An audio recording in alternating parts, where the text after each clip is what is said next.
Alam mo ba,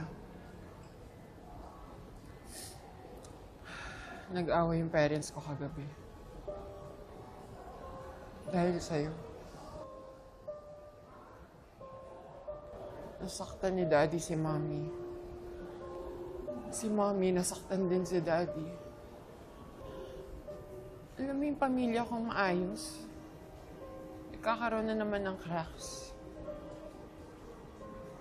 And that's all because of you. I'm sorry, Zoe, pero Yan ba talaga yung gusto mo, Annalyn? Sirain yung pamilya namin? Zoe, hindi. Bakit lapit ka pa rin ng lapit kay Daddy?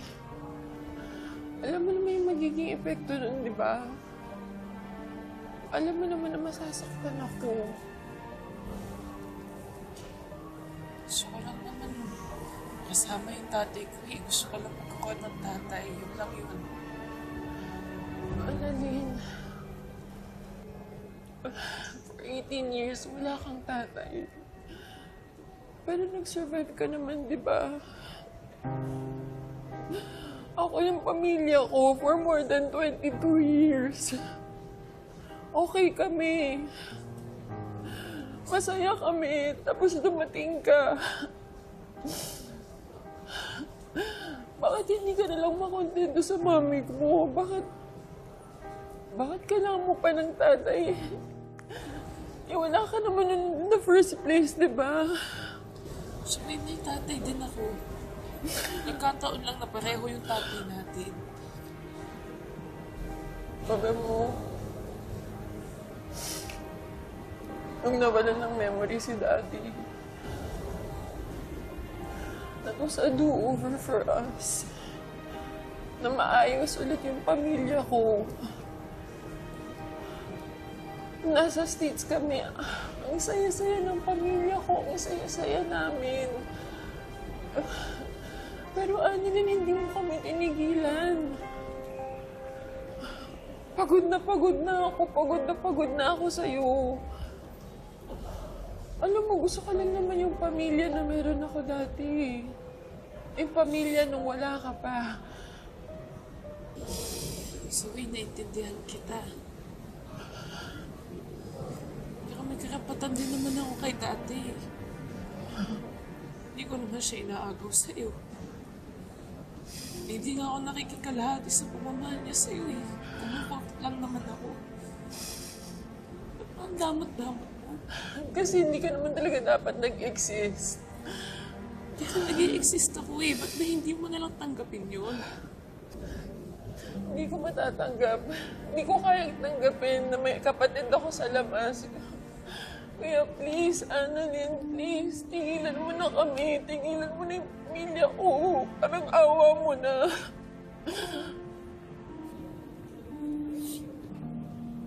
Sorry, Zoe. Pero hindi ko kakalimutan si tatay dahil yun lang yung gusto mo. Hindi ako magiging miserable para lang maging masaya ka. Kasi tatay ko din sinuktan niya. Kahit sira-siraan niyo akong paulit-ulit, hindi ako titigil hanggat maging okay kami.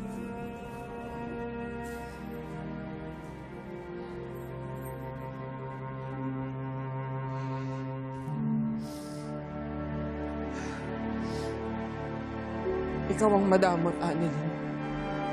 Hindi ako.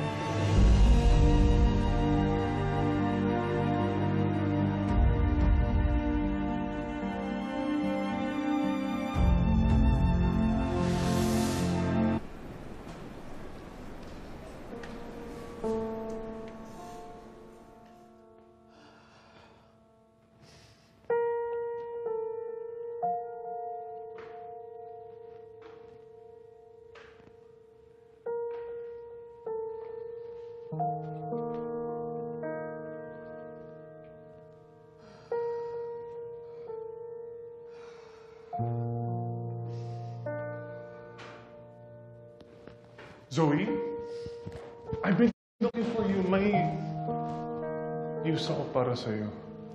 Hey. Are you okay? Umiyak ka ba? No, I'm okay. Yes. Why? Gusto ko lang sana ibalita sa iyo na napili yung research paper ko para sa symposium. What? Congratulations. And they gave me a chance to choose kung sino ang magiging research assistant ko para sa symposium. Guess who? Sino? Ikaw! Me? Wait. Are you sure gusto mo akong mag-assist sa research mo?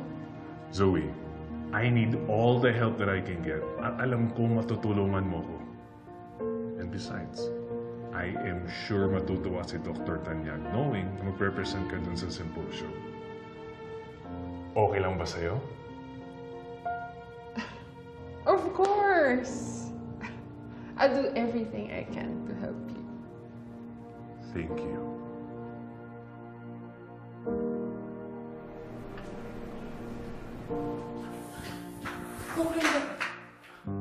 Valine, anong ginagawa mo dito? Dok, kailangan ka makabenta.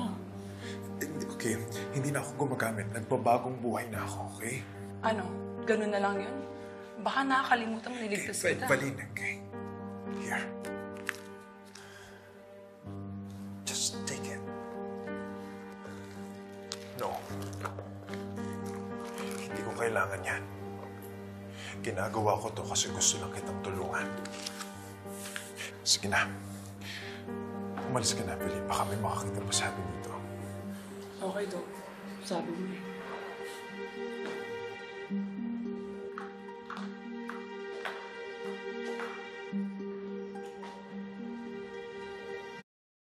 Di ba siya yung may-ari ng mga morphine vials? So ano nagaganap dito? May negosasyon ba kayo? May bentahan bang nagaganap? Anong nangyayari dito? Ma'am Giselle, excuse me. You better make sure that you're not going to do anything to jeopardize my niece. Or much worse, madamay siya dahil sa iyong morphine addiction. Ma'am, wala akong masamang gagawin kay Annalyn. Besides, I'm seeking help already. Really? Sa tingin ko, hindi ka na magbabago. You are hopeless. You're erratic and most of all, dangerous.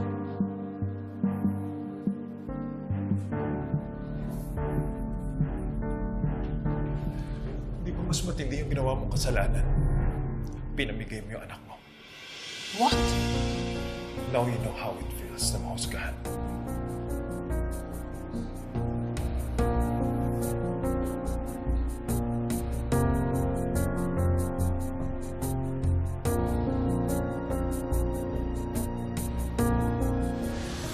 Abot kamay na namin kayo, mga...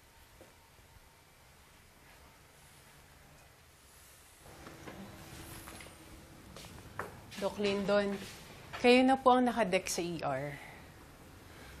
Okay, sige, Ate Ning. Susunod ako. Doc, meron daw kayong symposium sa Sabado. Yes. Kala ko po kasi magde-day off kayo. Death anniversary kasi ni Emily, di ba? Ate Ning, may presentation ako. And gusto ko rin na busy ako dun sa araw na yon. Besides, sigurado ko na matutuwa si Emily sa gagawin ko. Excuse me. Doc,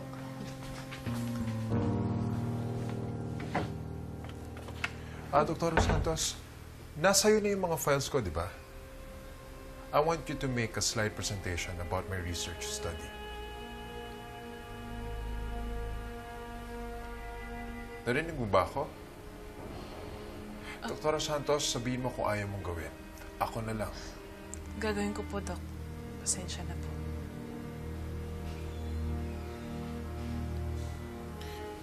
Excuse me.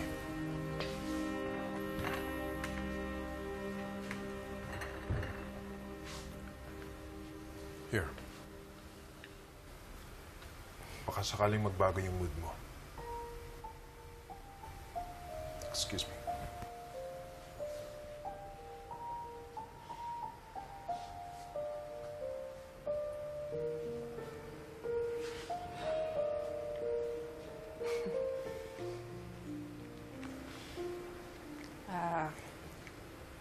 Doc Annalyn, medyo kinakabahan ako para kay Doc Lindon dun sa symposium. Alalayan mo siya dun sa presentation niya, ha? Ba't ka naman po kinakabahan, Ate Ning?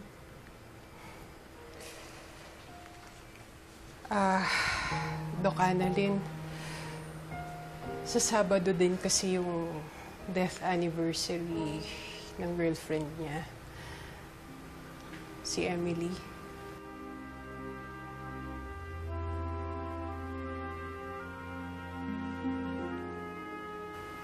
Okay po. Sige, mauna na muna ako, Doc, ha? Punta muna akong ER.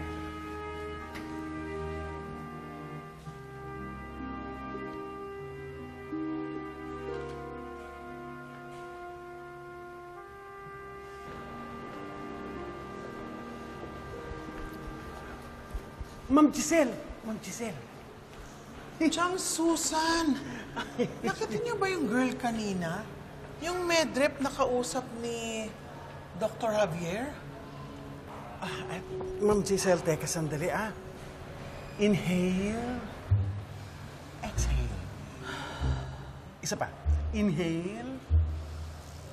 Exhale. Okay ka na? Bakit po ba? Masyado ka kasi beast mode kanina Ha? Ano pong ibig niyong sabihin? Masyado kang savage kay Doc Lindon. Nagbabago na naman yung tao. Siya ba pala ang tinutukoy ninyo na ko? Wala akong tiwala sa kanya. Ako din naman nung una. Pero sabi nga ni Annalyn, ang dapat kay Doc Lindon, since nagbabago na siya, hindi natin siya i-judge o maging marites sa buhay niya. Ang kailangan, tulungan natin siya. Oh well, I can't help him. What he needs is rehab, detoxification, or something like that, which I cannot provide. Oo nga. Pero meron kang maipoprovide sa kanya na libre. Ano yun? Pangunawa.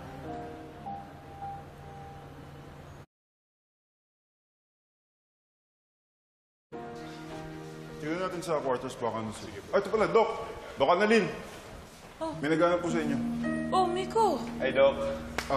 Excuse po muna, mauna na ako. Sige, Doc. Thank you. Ano ginagawa mo dito? Nagpa-check up lang, Doc. Kumain ka na? Tara sa cafeteria.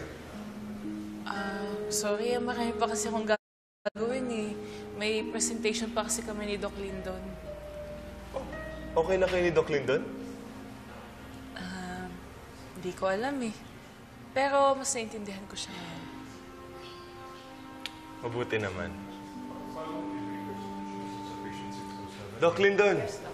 Miko, Gusto na po? how are you? Ikaw ang kamusta? I'm okay. Thank you, Doc. Good. O nga pala, Doc. Padating yung tito ko mamaya.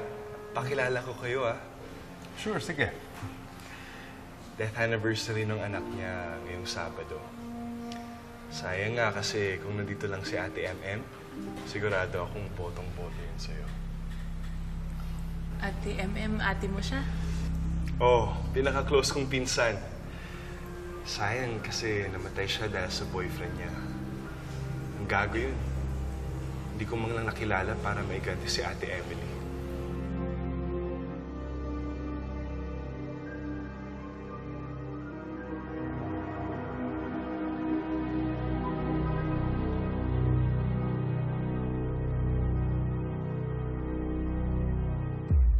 Miko! Tito! Musta? Okay naman. Come on, you go. Okay lang. Pakilala kita sa mga kaibigan ko. Saan ba? Ito si Doc Annalyn. Ikaw? Sir! Ba't niyo po ginaganyan si Doc? Tama na po, Lalaki to, pumatay sa anak ko! Sir! Ikaw pumatay kay Ate Em? Doc! Ate, ilayo mo na siya! Ilayo mo na si Doc! Halika na, Doc! Halika na! Miko! Miko, ano ba? Tumigil ka nga!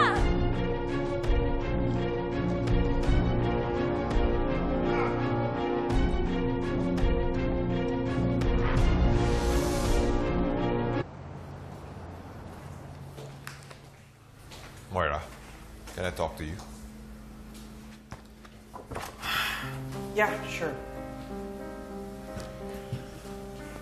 I'd like to apologize for what happened yesterday. Hindi kita dapat tinaasan ng boses, lalo na sa harapan ni Zoe. You're just saying that for Zoe, right? Ayoko masaktan ang anak natin. Pero okay lang sa'yo na ako ang masaktan mo. Kaya ako humihingi ng sorry. Hindi na dapat umabot sa ganon yung pagtatalo natin. I know, nagkamali ako doon. Dapat hindi ko na tinago na nakasama ko si Annalyn. Para sa akin, wala namang masama doon. Pero alam ko nasaktan si Zoe. Mabuti naman at naisip mo yun. I want to make it up to you. Let me take you out for dinner.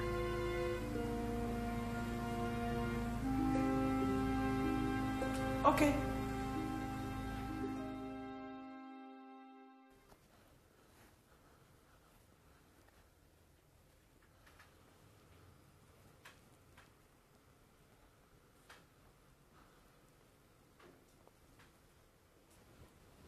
Doc Javier, pwede ba tayo...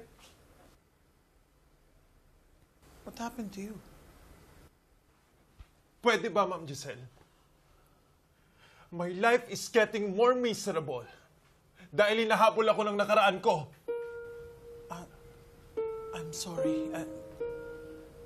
It was just about... About what? About my addiction? Alam niyo naman yun eh. Pero ang hindi niyo alam kung paano ako nakaabot sa ganito. Wala kayong alam.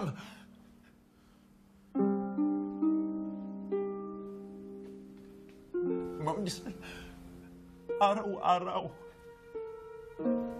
pinipilit ko maging manid para mawala yung sakit na nararamdaman ko sa araw-araw. Hindi niyo alam kung gaano kahirap yun.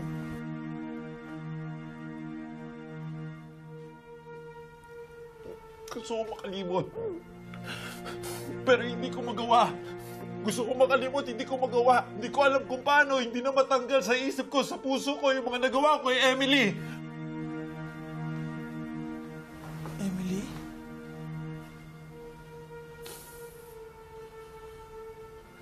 Wait.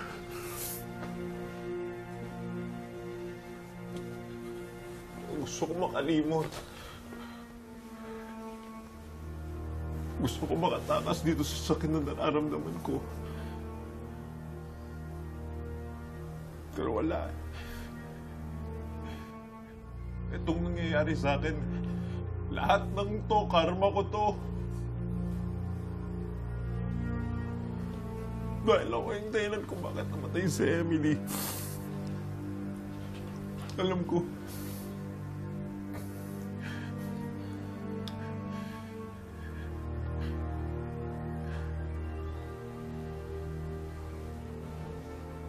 We can talk about it. I'm willing to listen.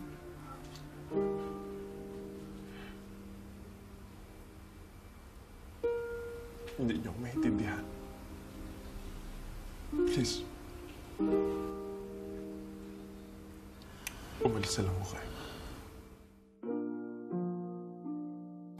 Sir, tubig po muna kayo.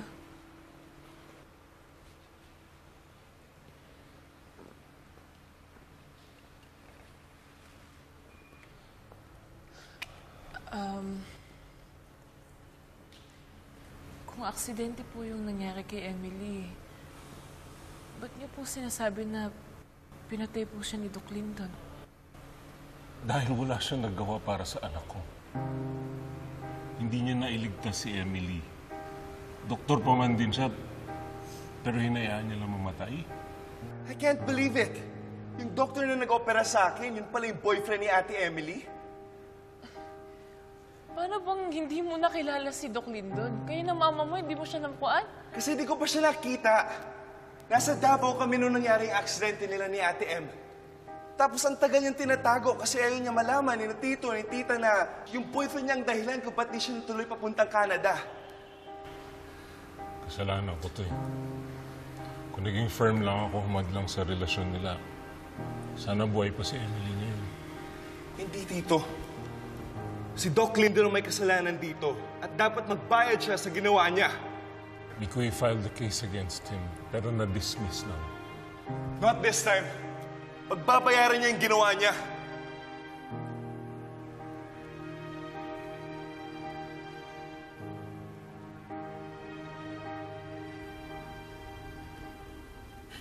I'm sorry for thinking you're a bad person. Pero ako palang mali for judging you. I didn't realize you were going through a lot in your life. Doc Javier, I can't leave you like this. Let's talk about it.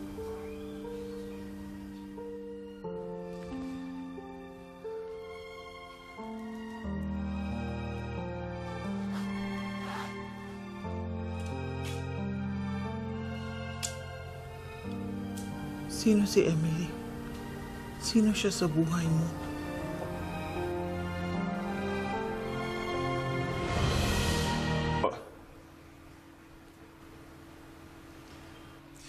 Doc Annalyn, mauna na muna kami.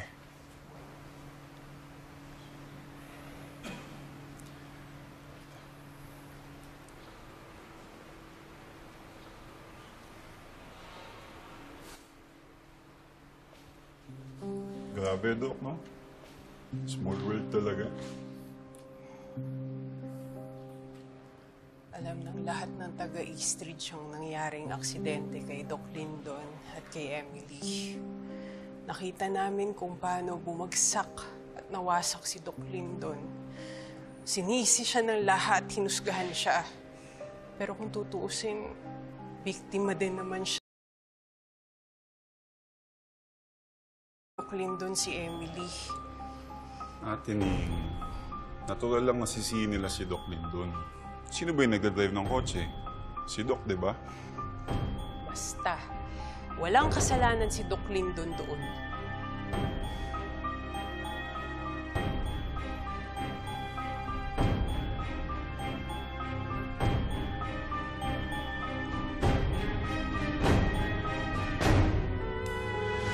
Trabaho mo ba talagang maging tatanga-tanga, ha? Alam mo ba kung sino yung binuhusan mo?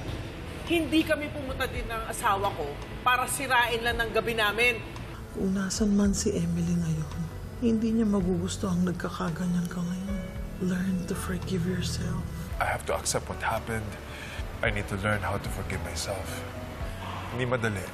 Pero ginagawa ko naman yan para sa sarili ko. Para kay Emily. Kung kailangan mo man po, I got you. Yung cellphone, na-unlock ko na. Mukhang hindi nga si Cromwell yung may-ari nito kasi yung wallpaper, isang lalaki tapos dalawang dalaga. Ate, I think you're right. Really? What do you mean? Nakikita ko na ata yung sinasabi niyo sa akin na hindi ko nakikita noon.